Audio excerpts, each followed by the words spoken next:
నమస్తే, welcome to my channel Priya's voice.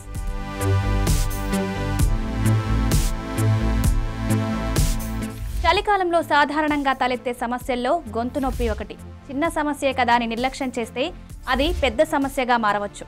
ఈ సీజన్లో వాతావరణ మార్పులు, కాలుష్యం వంటి కారణాలతో గొంతు నొప్పి సహా దగ్గు, జలుబు, కొన్ని రకాల అలర్జీలు వస్తుంటాయి. ముఖ్యంగా మెనోన్యూక్లియోసిస్ వంటి వైరస్లు గొంతు ఇన్ఫెక్షన్కు కారణమవుతాయి.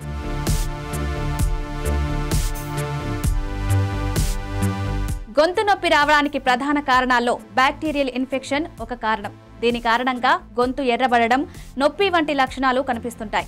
దీనిని నిర్లక్ష్యం చేస్తే రుమాటిక్ ఫీవర్, కిడ్నీలో చీము, నెఫ్రైటిస్ వంటి సమస్యలకు దారితీస్తుంది.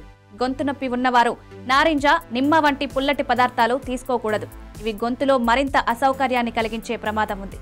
చాలా మంది గొంతు నొప్పిని లెక్క చేయకుండా ఐస్ క్రీం, శీతల పానీయాలు, పెరుగు, వేయించిన ఆహార పదార్థాలను ఎక్కువగా తీసుకుంటారు. ఇవి శరీరంలో రోగనిరోధక శక్తిని తగ్గిస్తాయి. ఫలితంగా నొప్పి ఇంకా ఎక్కువవుతుంది.